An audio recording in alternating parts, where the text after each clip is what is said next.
హేతువేమి లేకుండా లాభమేమి పొందకుండా ప్రేమ చూపువారు లేరు లోకమందునా.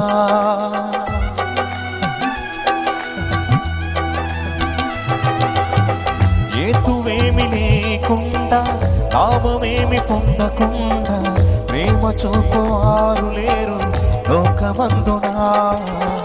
నేను కోరుకోకుండా నా కోసము తనకు తాను చేసినాడు సిలువ యాగము. నేను కోరుకోకుండా నా కోసము తనకు తాను చేసినాడు సిలువ యాగము. నా యేసయ్య లాంటి మంచి స్నేహితుడు, ప్రేమించే ప్రాణం పెట్టిన గొప్ప స్నేహితుడు. నా యేసయ్య లాంటి